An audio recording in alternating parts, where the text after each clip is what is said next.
हरे कृष्णा। महाराष्ट्र के governor CP Radhakrishnan जी, यहां के लोकप्रिय मुख्यमंत्री श्री देवाभाऊ, उप मुख्यमंत्री एकनाथ शिंदे जी, श्रद्धेय गुरुप्रसाद स्वामी जी, हेमा मालिनी जी, सभी सम्मानित अतिथि, भक्तगण, भाई और बहनों, आज ज्ञान और भक्ति की इस महान धरती पर इस्कॉन के प्रयासों से श्री श्री राधा मदन मोहन जी मंदिर का उद्घाटन हो रहा है। मेरा सौभाग्य है कि मुझे ऐसे अलौकिक अनुष्ठान में अपनी भूमिका निभाने का पुण्य प्राप्त हुआ है। ये इस्कॉन के संतों का अपार स्नेह और अपनापन है। श्रील प्रभुपाद स्वामी का आशीर्वाद है। मैं सभी पूज्य संतों का आभार करता हूं, उनके चरणों में प्रणाम करता हूं। मैं अभी देख रहा था श्री राधा मदन मोहन जी मंदिर परिषद की जो रूपरेखा है, इस मंदिर के पीछे जो विचार है, इसका जो स्वरूप है, उसमें अध्यात्म और ज्ञान की संपूर्ण परंपरा के दर्शन होते हैं। मंदिर में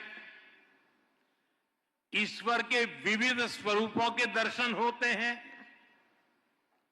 जो एको अहम बहुश्याम, ये हमारे विचार को भी अभिव्यक्त करते हैं। नई पीढ़ी की रुचि और आकर्षण के अनुरूप यहां रामायण, महाभारत, उसको समेटे हुए उस पर आधारित म्यूजियम भी बनाया जा रहा है। यहां वृंदावन के 12 जंगलों पर आधारित एक उद्यान भी विकसित किया गया है। मुझे विश्वास है ये मंदिर परिसर आस्था के साथ साथ भारत की चेतना को भी समृद्ध करने का एक पुण्य केंद्र बनेगा। मैं इस पुनीत कार्य के लिए इस्कॉन के सभी संतों और सदस्यों को और महाराष्ट्र के लोगों को बहुत बहुत बधाई देता हूं। साथियों, आज इस मौके पर मुझे परम श्रद्धेय गोपाल कृष्ण गोस्वामी महाराज का भावुक स्मरण भी हो रहा है। इस प्रोजेक्ट में उनका विजन जुड़ा हुआ है। भगवान श्री कृष्ण के प्रति उनकी अगाध भक्ति का आशीर्वाद जुड़ा हुआ है। आज वो भौतिक शरीर से भले ही यहां न हो, लेकिन उनकी आध्यात्मिक उपस्थिति हम सब महसूस कर रहे हैं। मेरे जीवन में तो उनके स्नेह का, उनकी स्मृतियां का एक अलग ही स्थान है। उन्होंने जब विश्व की सबसे बड़ी गीता का लोकार्पण करवाया तो उसके लिए मुझे आमंत्रित किया और मुझे भी वो पुण्य प्रसाद मिला। श्रील प्रभुपाद जी की 125वीं जन्म जयंती के अवसर पर भी मुझे उनका सानिध्य प्राप्त हुआ था। मुझे संतोष है कि आज मैं उनके एक और सपने को पूरा होते देख रहा हूं, उसका साक्षी बन रहा हूं। साथियों, दुनिया भर में फैले इस्कॉन के अनुयायी भगवान श्री कृष्ण की भक्ति के डोर से बंधे हैं। उन सबको एक दूसरे से कनेक्ट रखने वाला एक और सूत्र है जो 24 घंटे हर भक्त को दिशा दिखाता रहता है। ये श्रील प्रभुपाद स्वामी के विचारों का सूत्र। उन्होंने उस समय वेद, वेदांत और गीता के महत्व को आगे बढ़ाया जब देश गुलामी की बेड़ियों में जकड़ा था। उन्होंने भक्ति वेदांत को जन सामान्य की चेतना से जोड़ने का अनुष्ठान किया। 70 वर्ष की आयु में जब लोग अपने कर्तव्यों को पूरा मान चुके होते हैं, उस समय उन्होंने इस्कॉन जैसा मिशन शुरू किया। इसके बाद उन्होंने लगातार दुनिया भर का भ्रमण किया, श्री कृष्ण के संदेश को दुनिया के कोने कोने में ले गए। आज दुनिया के हर कोने में करोड़ों लोगों को उनकी तपस्या का प्रसाद मिल रहा है। श्रील प्रभुपाद स्वामी की सक्रियता, उनके प्रयास आज भी हमें प्रेरित करते हैं। साथियों, हमारा भारत एक असाधारण और अद्भुत भूमि है। भारत केवल भौगोलिक सीमाओं में बंधा भूमि का एक टुकड़ा मात्र नहीं है। भारत एक जीवंत धरती है, एक जीवंत संस्कृति है, जीवंत परंपरा है और इस संस्कृति की चेतना है यहां का अध्यात्म। इसलिए यदि भारत को समझना है तो हमें पहले आध्यात्म को आत्मसात करना होता है। जो लोग दुनिया को केवल भौतिक दृष्टि से देखते हैं, उन्हें भारत भी अलग अलग भाषा और प्रांतों का समूह नजर आता है। लेकिन जब आप इस सांस्कृतिक चेतना से अपनी आत्मा को जोड़ते हैं, तब आपको भारत के विराट रूप के दर्शन होते हैं। तब आप देख पाते हैं सुदूर पूरब में बंगाल की धरती पर चैतन्य महाप्रभु जैसे संत अवतरित होते हैं। पश्चिम में महाराष्ट्र में संत नामदेव, तुकाराम और ज्ञानदेव जैसे संतों का अवतरण होता है। चैतन्य महाप्रभु ने महावाक्य मंत्र जन जन तक पहुंचाया। महाराष्ट्र के संतों ने राम कृष्ण हरि के मंत्र से आध्यात्मिक अमृत बांटा। संत ज्ञानेश्वर ने ज्ञानेश्वरी गीता के जरिए भगवान कृष्ण के गुण ज्ञान को जनसुलभ बनाया। इसी तरह श्रील प्रभुपाद जी ने इस्कॉन के माध्यम से गीता को लोकप्रिय बनाया।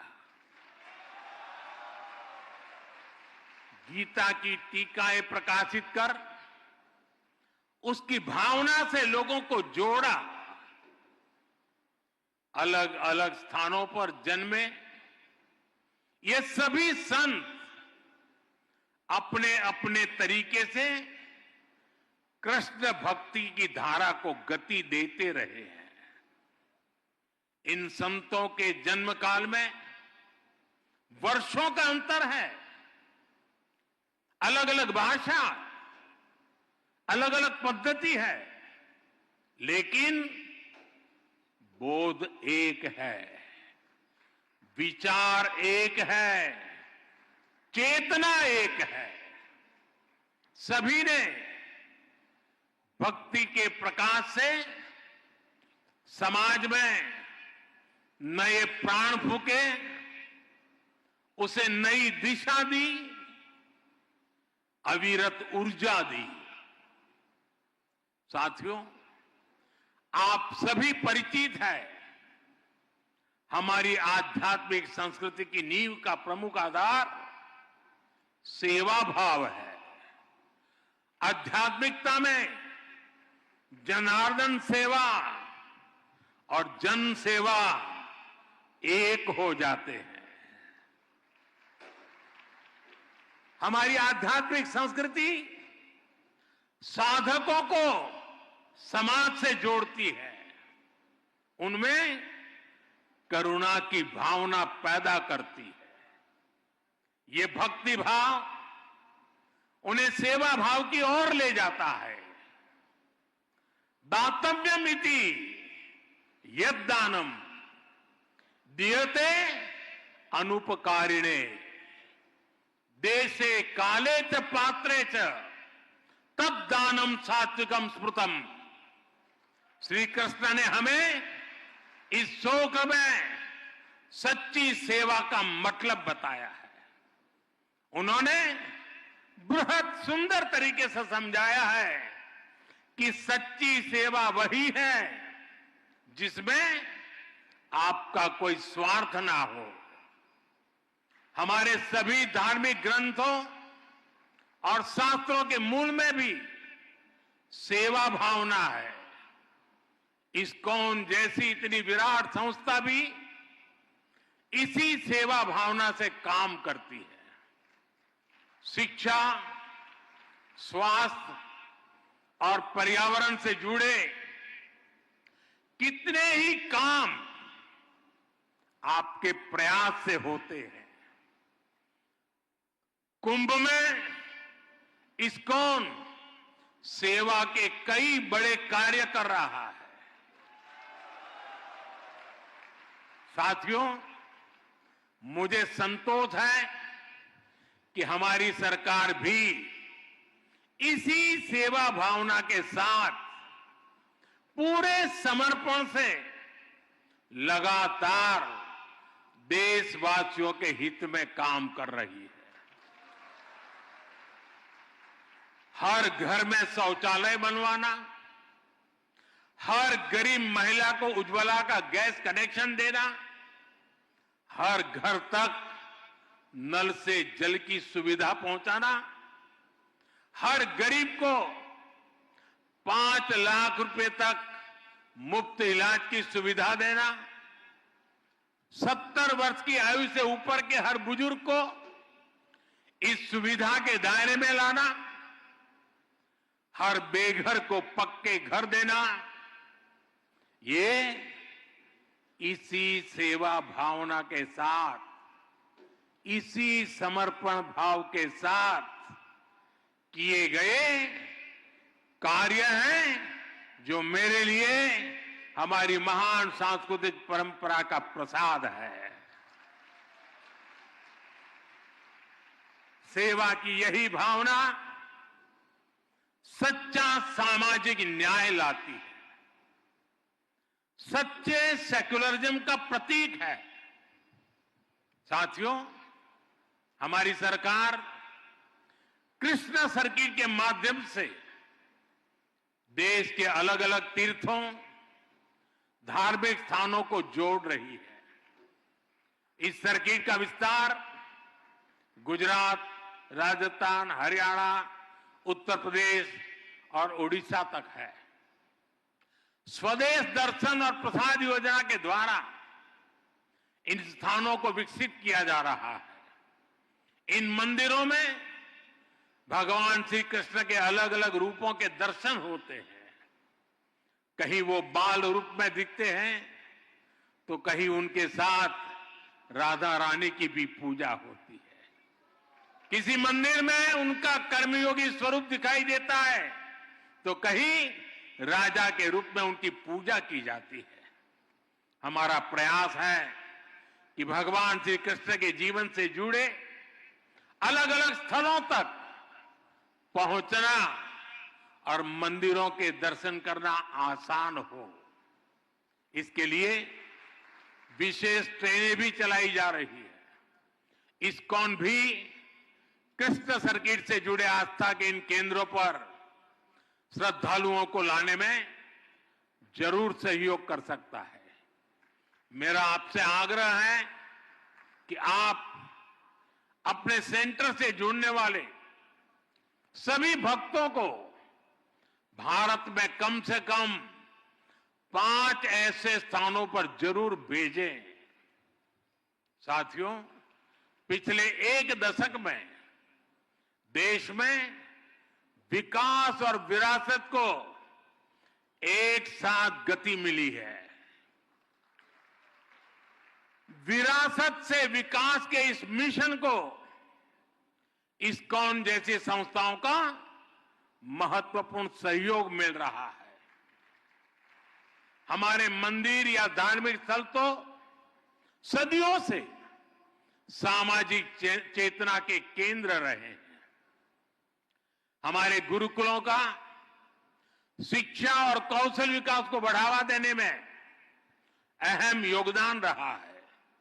इस्कॉन भी अपने कार्यक्रमों के जरिए युवाओं को प्रेरित करता है कि वो अध्यात्म को अपने जीवन का हिस्सा बनाए और अपनी परंपरा पर चलते हुए इस्कॉन के युवा साधक कैसे आधुनिक टेक्नोलॉजी को आत्मसात करते हैं, ये देखना और अद्भुत होता है। और आपका इंफॉर्मेशन नेटवर्क तो दूसरों के लिए सीखने योग्य है। मुझे विश्वास है इस्कॉन के सानिध्य में युवा सेवा और समर्पण की भावना से राष्ट्र हित में काम करेंगे। इस परिसर में भक्ति वेदांत आयुर्वेदिक हीलिंग सेंटर की सुविधा भी लोगों को मिलेगी। और मेरा तो मत है, दुनिया के लिए मैंने हमेशा संदेश दिया है, हील इन इंडिया।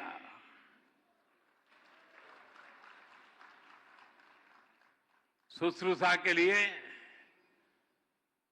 और सर्वांगीण रूप से स्वस्थ होने के लिए, वेलबींग के लिए हील इन इंडिया। यहां भक्ति वेदांत कॉलेज फॉर वैदिक एजुकेशन की स्थापना भी की गई है। इनका लाभ हर समाज को होगा, पूरे देश को होगा। साथियों, हम सब देख रहे हैं कि वर्तमान समाज जितना आधुनिक हो रहा है उतनी ही उसे संवेदनशीलता की भी जरूरत है। हमें संवेदनशील इंसानों का समाज तैयार करना है। एक ऐसा समाज जो मानवीय गुणों के साथ आगे बढ़े। एक ऐसा समाज जहां अपनेपन की भावना का विस्तार हो। इस्कॉन जैसी संस्था अपने भक्ति वेदांत के माध्यम से दुनिया की संवेदनशीलता को नया प्राण दे सकती है।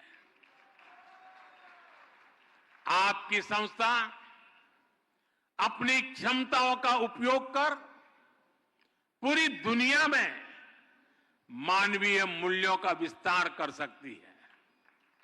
मुझे विश्वास है कि प्रभुपाद स्वामी के आदर्शों को जीवंत बनाए रखने के लिए इस्कॉन के महानुभाव इसी तरह हमेशा तत्पर रहेंगे।